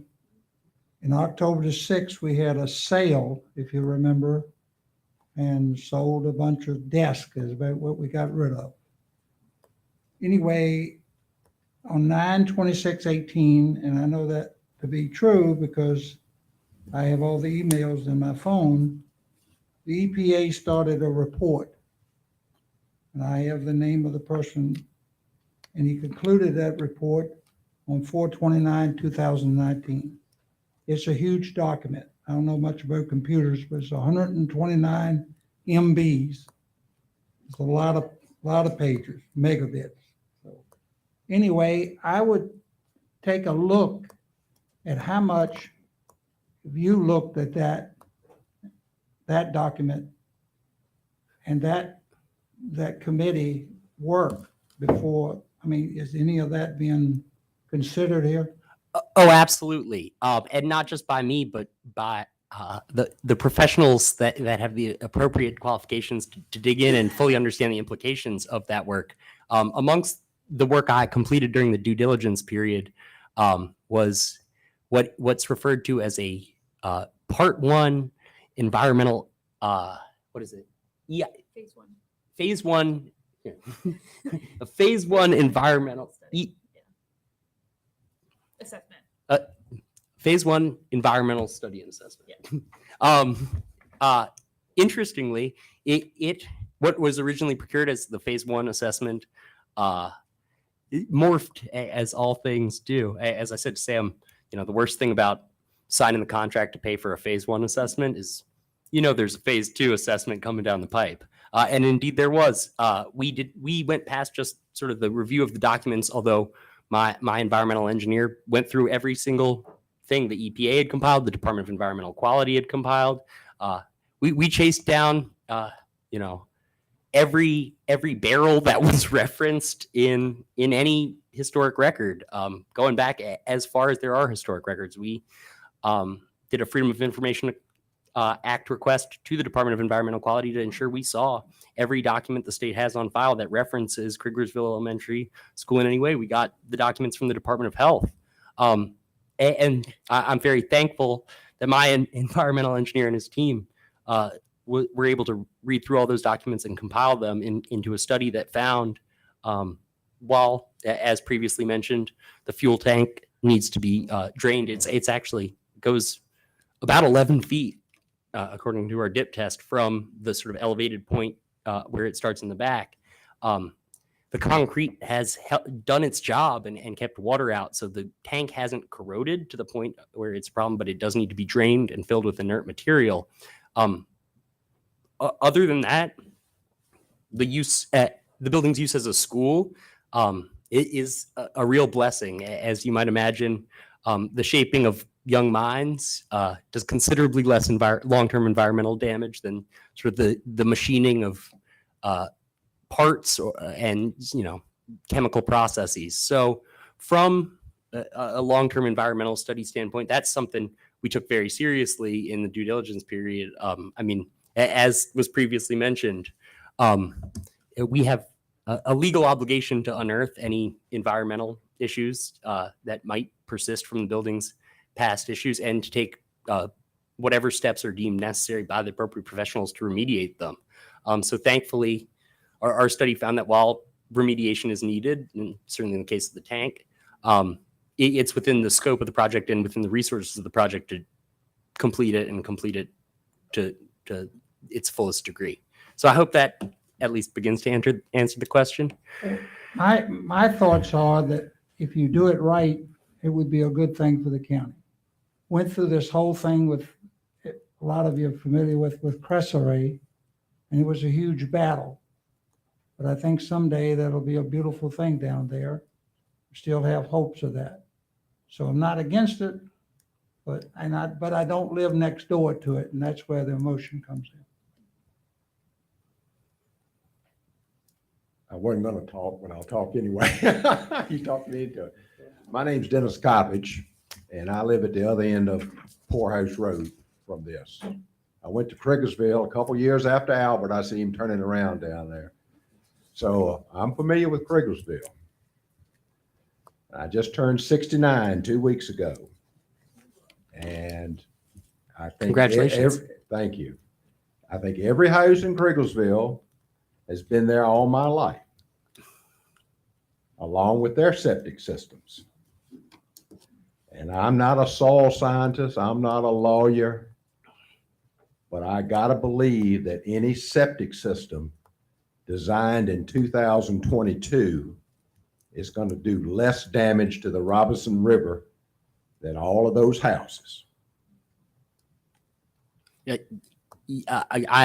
I'm also not a soil scientist, but from what I've been told, that is very much the case. I think even in the last decade, the regulations upon what you can and cannot do with the septic system have tightened considerably. So I would say that we're going to have to treat the effluent and then distribute the effluent to a standard of rigor that 20 years ago would have been unthinkable.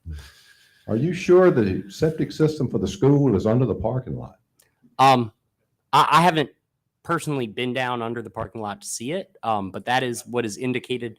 I found, and I think on our last conversation, I learned this is not kin of yours, but a gentleman named Sonny Cubbage in 2018 evaluated the current septic system on behalf of the county as part of its attempt to sell the property. And so I had the benefit of his notes on the previous septic system. That's where we have based our understanding. It also, I mean, it tracks with, you can see the sort of distribution lines over towards the old cannery. So we think that's where it is. Even if it's not. In front of the cannery or behind the cannery? So the ports to access the historic leach field, there are three sort of concrete, I don't know what you'd call them, caps. As you may know, the old well is immediately beside the school in a position that you wouldn't be able to build a well up to code today. And the old septic system is about 20 feet closer to the road than that well. So for any number of reasons, you couldn't put a septic system where the old one is, not the least of which is its impact on the well. Yeah. Thank you. Thank you. It's dangerous to give me a mic again after I are already uncorked, but thank you. I'm grateful for your being all here. So I just would like to make respectfully response to this notion that because the septics work in very small families spread out over large land, that you can assume that a concentration, I think, of more than 40 times in a very, very low and I walked it today. I actually spent an hour walking behind Criglersville School, looking at where the site is, and it is as low a land as I've ever seen. And therefore the risks not only are foreseeable, I think that they're likely to have problems. So what I would like to do is work with Jonathan through you, offer our group in Criglersville to work directly with the policy and the legal team to make sure that there are the needed safeguards to address the risks that have not been addressed to date. And those are risks not just to us in Criglersville and the surrounding area, but also to the board and to the officials in Madison that we deeply respect and want a partnership with. My initial thoughts, and I would certainly defer to Marty, who has much more experience than I do, is that if I was in your position, I would be looking at doing a ground lease over a 3-year period with ongoing review, scrutiny, enforcement, compliance to make sure you're not being taken advantage of and you've given away the store and it's too late to come back. The county needs to have ongoing control, especially in this case where you have someone who's never done anything like this, and it raises issues that have not been addressed. I also think that it's essential that all the commitments he's making have to be backed up with some sort of performance bond. If you were a private entity and you were my client, you can't rely on someone that doesn't have assets, even with the best intentions, that they can fulfill those. You need to have actual letter of credit, bonds, something that you can hold. And finally, relative to the septic issues, I think we all need to ask, how are you possibly going to police enforce the following? His soil scientists are basing their assumptions on only operating 3 days a week with a maximum at any one time of 84 people. There's no way they can turn people away at the door if they're successful in having a big wedding event. So that means that, is the county going to be there monitoring daily, weekly total gallons? Or are you just going to wait until someone gets sick in Criglersville, some child gets sick, because there was no monitoring, there's no policing, there's no enforcement, and I don't think the county has the resources or the ability to be there until there's really a serious problem. And we're here just to want to avoid that problem, and we'd like to partner particularly with the county and help you through what I think you're in a difficult position. So thank you for letting me talk. Thank you for talking. Hi, John Quinn. My wife and I own the property just below you on the river there. So we share that little border. So I did have questions about the river. It sounds like you answered most of those, that you're really not planning much for the river, but can you say anything else about the river banks, the river area, or any plans for that? Yep. I mean, as you can see, the plans have ratcheted back wildly in scope. At this point, I think we're hoping to have some folks around. It's tricky. Some folks have told me that under no circumstances do they want anything occurring by the riverbed, and other folks have told me that they feel it should be part of my commitment in doing this project to tame the riverbed and make it accessible. So I'm walking a sort of doing a difficult balancing act. Where we've landed is sort of the best of both worlds. Though the parcel extends to the far side of the river, we have re-envisioned our approach to leave that entirely undisrupted.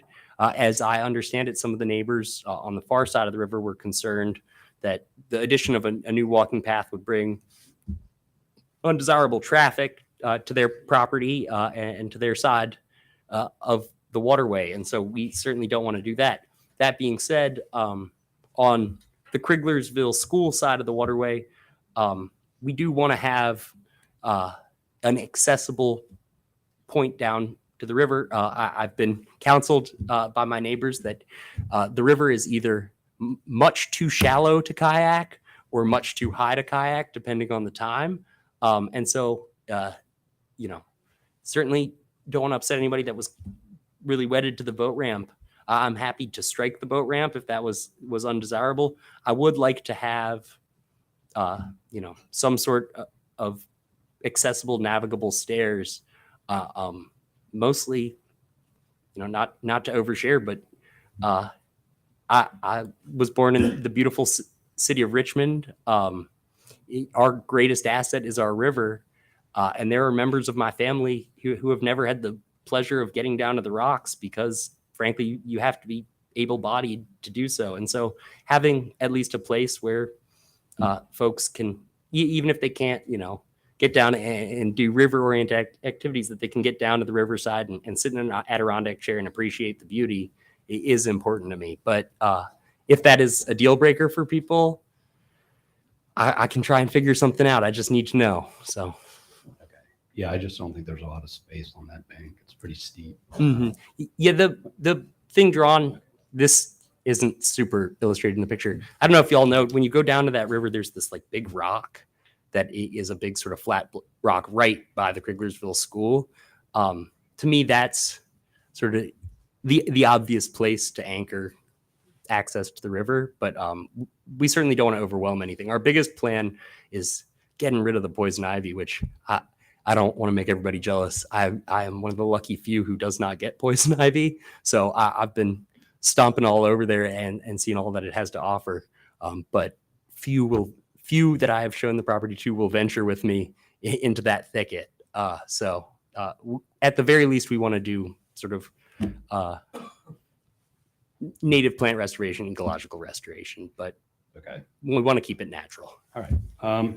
Also, you mentioned your experience and you work for the government and you say you're a developer. So, and I get what you're doing here, you're developing long term. Are you going to be the owner operator of this property in terms of the hotel, restaurant, events? So I would say yes to the first part, potentially no to the later part. I have, I guess, the unusual track record as a developer. None of the properties that I have ever developed have ever been sold again after my work. And I think that speaks to sort of the ethos with which I pursue development. The contractors that work for me are always saying that they don't expect the decisions I make because, when I get into a place, when a lot of developers get into a place, they have an awareness that the timeline will be short. And so they do sort of superficial fixes, the sort of famous flipper strategy. I always have an awareness that the long-term maintenance and care of a property is going to be my long-term operating expense as a business.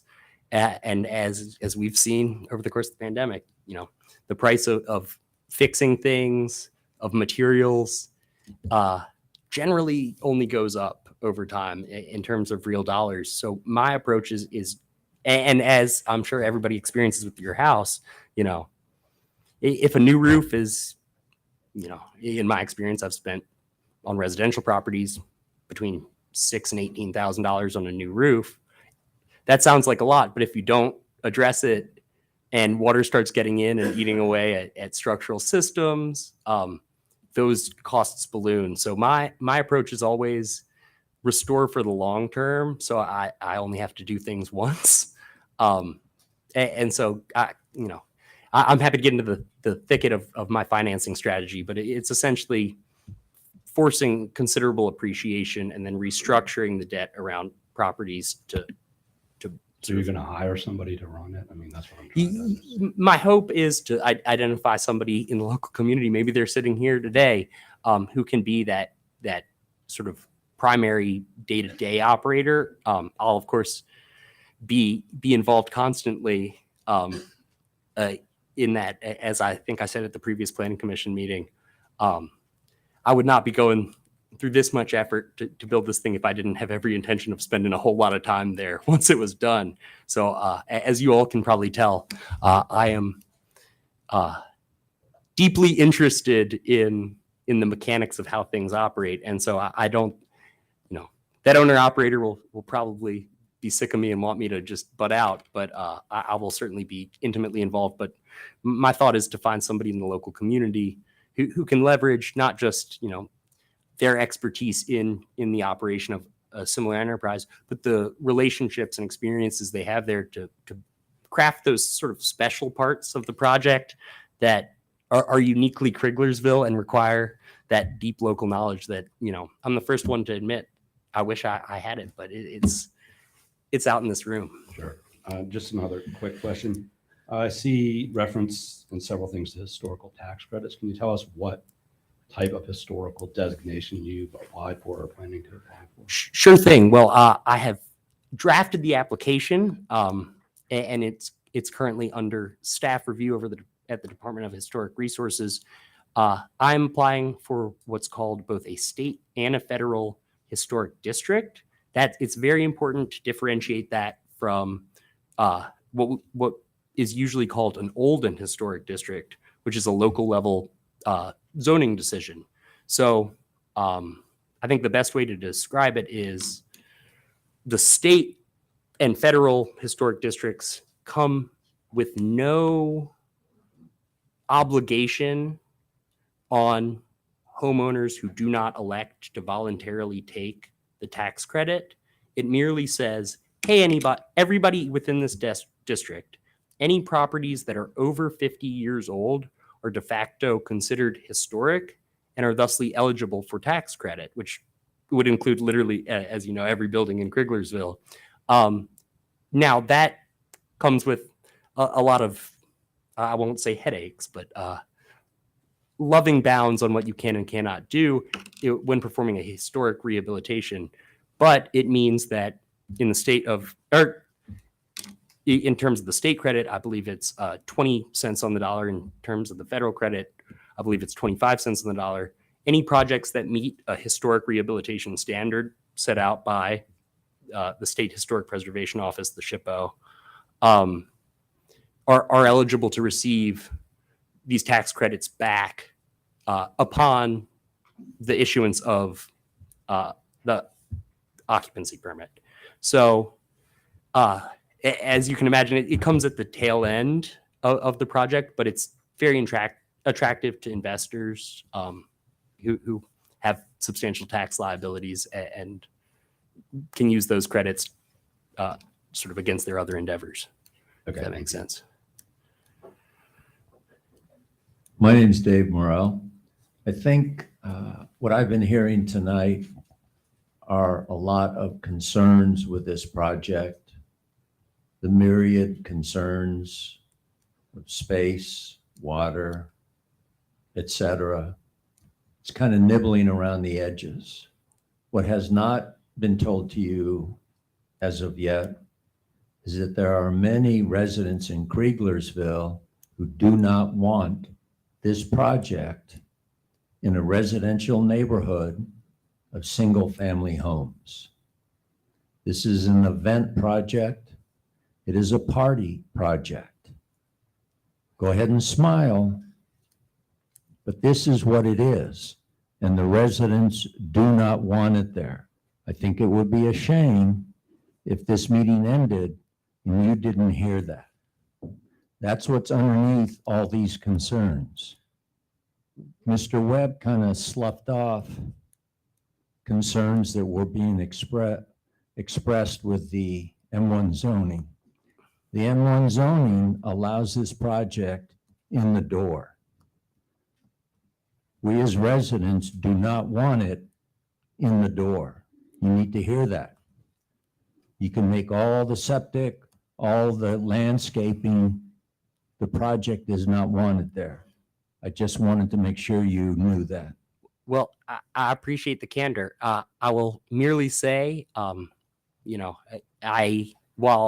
I appreciate the concern, it is not my sense that Criglersville is, of a unitary mind about this, any more than, Madison County is of a unitary mind. And I can certainly understand, reticence around seeing a community that you love change.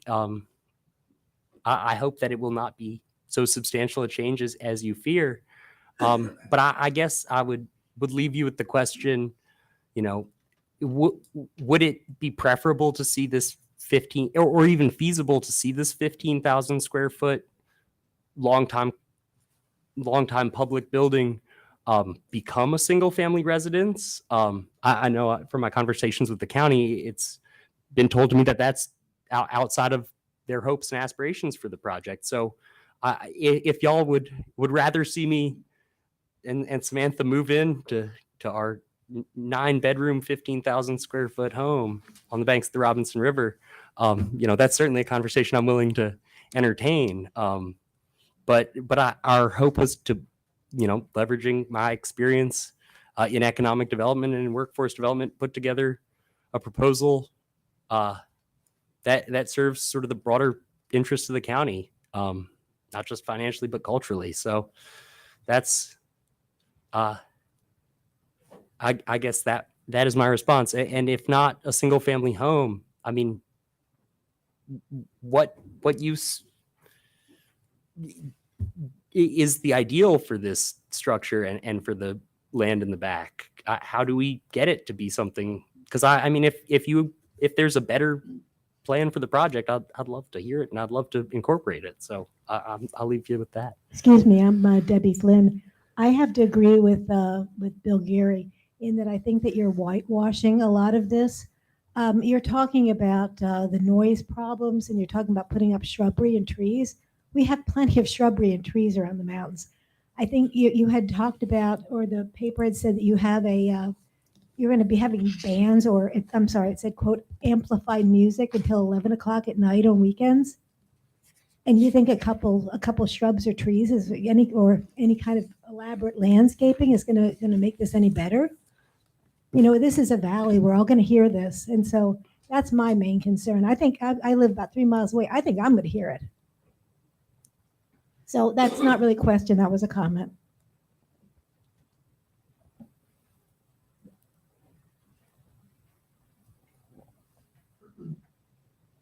Mike Moscow, Madison County resident.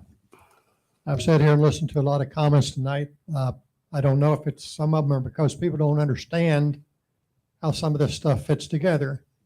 But the water and the sewer facilities are controlled by the Virginia Department of Health, not Madison County.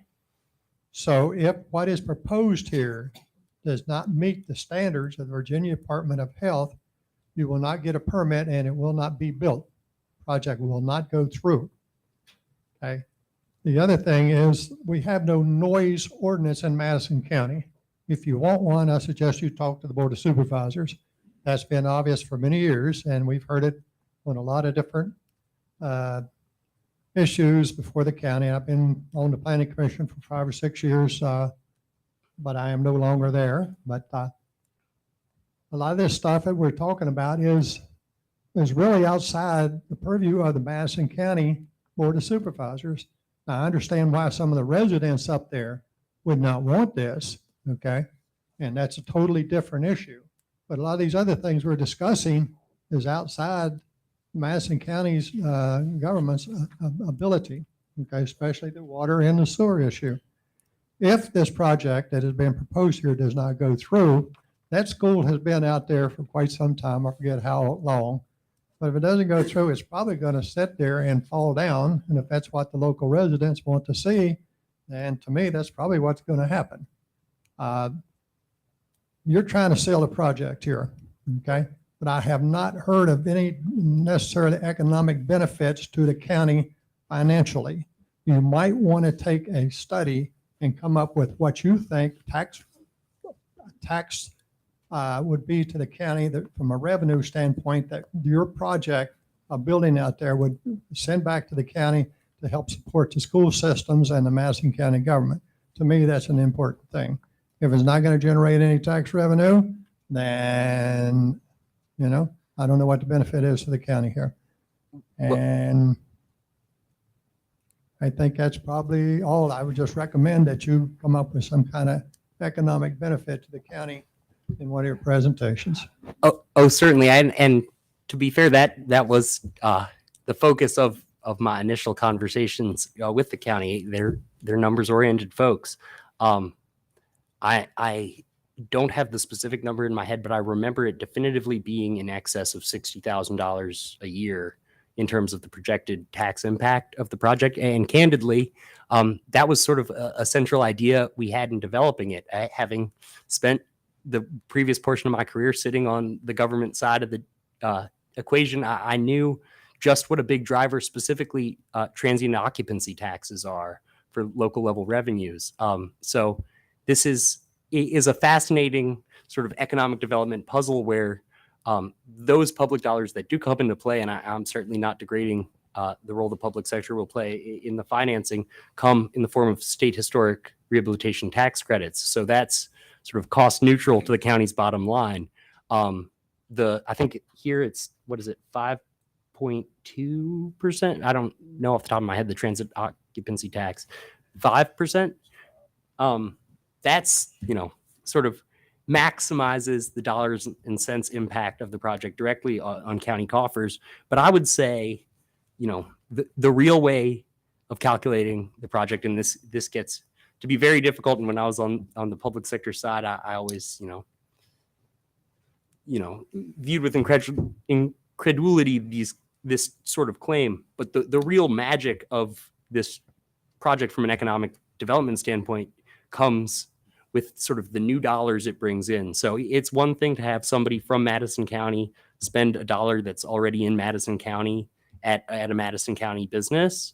It is a very different thing to have what is functionally sort of a new dollar come in, if it's paid to me or to another restaurant in town, what have you. Research shows that those dollars tend to circulate within a local economy for some period of time. So every new dollar that enters has sort of an exponential impact when compared to a dollar that's already circulating. So I thank you so much for that question. I wouldn't be here today if I didn't think this was a good deal for the county. I'm putting my personal credibility behind it. My earlier comment about the septic is not what I came here to say. So I'm going to say my grandfather lost a lot of sleep getting that building built back in '49. And I'm very happy to see that somebody's going to do something with it other than it sit there and rot or be torn down. Now, if it was my property, I'd have a totally different business plan. I hope you good luck with this, whatever you do. I have a question for you, and it's a yes or no question. I don't want to hear anything but yes or no. You're too long-winded. If somebody, Sam feels the same way. If somebody owns a property, they should be able to do what they want to with it. Yes or no? Yes. The answer is yes. So I will pass the mic to Mike. Mike Coates, I local farmer, went to school in Criglersville. I'm not a public speaker, but I'd like to see an exit plan if you get this project going to be able to get the folks out of there in case of a flood. Nothing's been spoke of that. And when the floods come, they're not good. Thank you.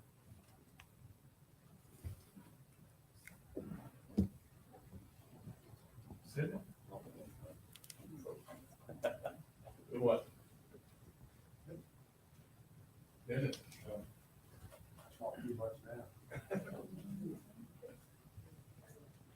How about you, Hal? Anybody give me $1? That is, yes, go around the room one more time, Albert. Last call on that. This is your community outreach, so. On the septic thing, while you worry about the septic, let's worry about how many thousands of cattle in this county just are in the creeks all the time. Nobody said anything about that, so. One other thing. When did y'all dig that hole that you showed on the picture? Because it's been pretty wet this year. So I don't see how you dug the hole right there. We hit water on a lot of holes. So the report evaluated a number of possible septic sites. Those that were selected were the ones that we found in best conditions. It was a really cool process to watch, honestly. I've never seen anything like it. You put your contact info back? Oh, absolutely. And I'm, as y'all can tell, really an open book. Call me, text me, email me. I can't promise I'll answer immediately at any hour of the day or night, but I will answer as quickly as I can. I found Facebook Messenger is frequently used means of communication in the county, so y'all feel free to Facebook message me as well. But I know this has been a real substantial commitment of time and a real substantial commitment of attention in the lead up to the meeting. And it really means the world to me that you all are so interested and excited about the project. I think, you know, we have done a lot of listening. We have every intention of doing more listening as the project progresses, but that listening doesn't stop, you know, when the building plan is accepted by the county, or even when the building receives its certificate of occupancy. We think it'll be a continuous feedback process. So thank y'all in advance for the Felix, information we need to make I'm a it gentleman, perfect. so we have a lady. One more question, please, and we'll wrap up. Well, this is kind of an this is kind of an after the fact question. If you do get this to go through, how are you gonna get any help to run it? People in this county now are closing businesses early, shutting down businesses because we can't get no help. I mean, so if you thought about that, Oh, you better do some hard thinking, honey. Absolutely. So it's funny that was when I worked for the state. What I heard time and time again from employers is their number one consideration was not, you know, are you getting public dollars to do the project? In this case, I am not. You know, it was not the physical infrastructure on a site. It was the availability of a fit and ready workforce to meet employer need. It's a couple of pronged. We benefit from an existing tourism related cluster in Madison County. So there are some of the skill sets we need around and in the county. That being said, you are right. Increasingly, employers are finding it difficult to recruit and retain the candidates they need. In my experience, the employers who pay highly competitive wages, who offer highly competitive benefits packages that allow people and their families to not just live but thrive, tend to do pretty well in recruiting the workforce they need. Those that, whether because of their business model, not enough lodging to support the wages they need, what have you, can't pay those competitive salaries, tend to struggle. So being good to our workers, I guess, is the answer to the question I see. I've been in the workforce for many years, and I'm actually a manager, have been a manager for years. It don't matter how much you pay them and how good you are to them. We don't have the workforce we used to have. Good luck to you. That's all I can say. It's terrible. Do you have anything, Kevin? Yeah, just want to, if anybody that lives in the direct Criglersville area, if you'd like to hang around for a few minutes, I've Clint Hyde here from Madison Gigabit, and we're going to be talking a little bit about installing fiber in our neighborhood in the next month. And so it's sort of a one-shot deal to get in on some fiber at your house and get some real reliable, consistent internet. So hang out for a few minutes if you would like to hear about it. I'm going to give you a few minutes. We won't lock up, but yeah, please hang out so you can hear that. Thank you all so much. I appreciate it. The 21st is the workshop, so that's this Wednesday, and then the joint here on October 5th. Y'all have a good night. Thank y'all much. Are you in the neighborhood?